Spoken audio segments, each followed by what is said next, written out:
আসসালামু আলাইকুম। এখন নিয়ে আসলাম নতুন একটি ভিডিও। তার মিষ্টি তৈরি করব। দেখতে যেমন সুন্দর, খেতে অসাধারণ মজা।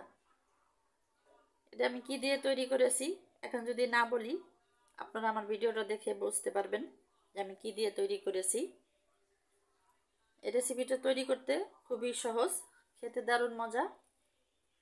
আমার এই রেসিপিটি যদি ভালো লাগে আমার চ্যানেলটা সাবস্ক্রাইব করবেন, পাশে থাকা বেল আইকনটা ক্লিক করে রাখবেন সবার আগে নোটিফিকেশন পাওয়ার জন্য।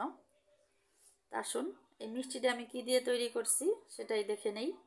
এই সুস্বাদু মজাদার মিষ্টিগুলো বানানোর জন্য এখানে আমি পটল নিয়েছি।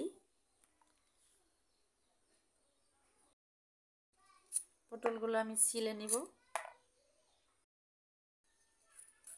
আমি বটি ব্যবহার করছি, আপনারা চাইলে ছুরি দিয়েও করে নিতে পারেন। পটলটা ছিলে নিয়ে এখানে আমি ছুরি দিয়ে কেটে নিব।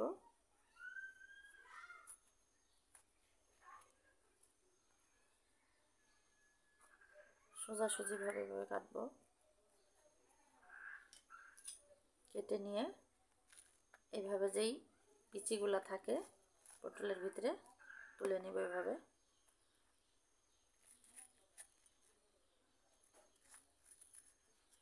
এটা হাত দিয়েও করা যায়,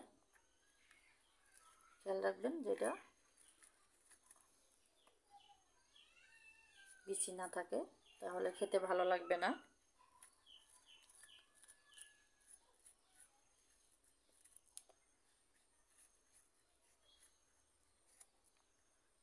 দেখতে পাচ্ছেন এভাবে আমি সবগুলো ছিলে বিচিগুলো তুলে নিব। সবগুলো পটল মাঝখান থেকে বিচি ফেলে দিয়েছি, এখন সিদ্ধ করে নিব। পটলগুলো ধুয়ে নিয়ে একটা পাতিলে দিয়ে দিয়েছি, এখন সিদ্ধ করে নিব 4-5 মিনিট। পটলগুলো আমি 5 মিনিট সিদ্ধ করে নিয়েছি, এখন নামাই নিব চুলার থেকে। এখানে আমি হাফ কাপ চিনি দিয়ে দিব, পানি দিয়ে দিব সামান্য, নেড়ে ছেড়ে গলায় নিব।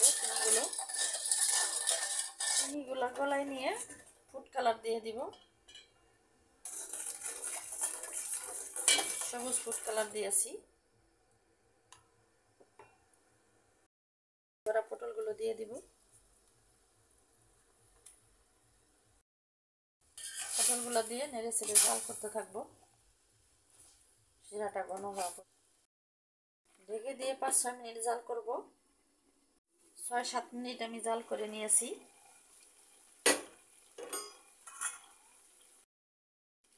চিনি চাশনিগুলো এখন গাঢ় হয়ে গেছে, ঘন হয়ে গেছে। এখন নামিয়ে নিব, একটা স্ট্রেনারে দিয়ে ছেঁকে নিব। এখানে আমি মালাই সহ হাফ কাপ দুধ দিয়ে দিব।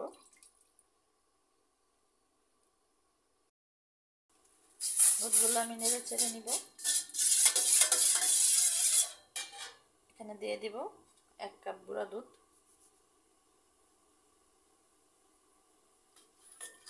মিশিয়ে নিব ভালোভাবে। চিনি দিয়ে দিব 2 টেবিল চামচ। আমি পাতিলটা চেঞ্জ করে নিয়েছি, স্টিলের পাতিলটায় লেগে যাচ্ছিল।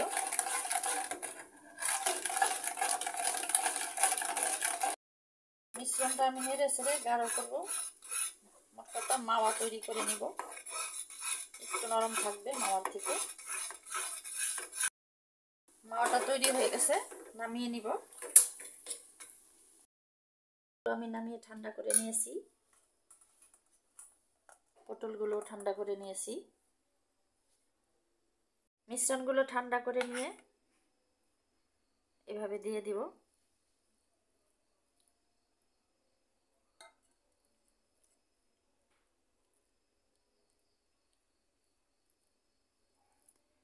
আমি পটলটা সিদ্ধ করে পানি ফেলে দিয়েছি যেন পটলের কোনো গন্ধ না থাকে।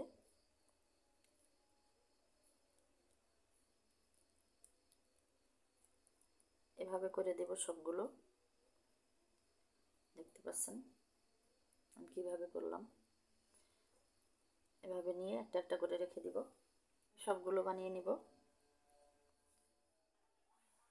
সবগুলো পটলের ভিতরে আমি পুর দিয়ে দিয়েছি, মাওয়া দিয়ে দিয়েছি।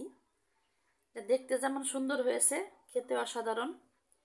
এই ভিডিওটা দেখে যদি আপনারা মনে করেন যে আপনারা তৈরি করে খাবেন, অসাধারণ মিষ্টি, দোকানের চেয়েও বেশি স্বাদের এই মিষ্টিটি। আর ভাবতে পারেন পটল দিয়ে এইভাবে মিষ্টি তৈরি করা যায়, কখনো ভেবেছেন?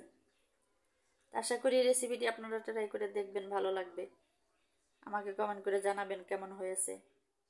সবাই ভালো থাকবেন। আল্লাহ হাফেজ।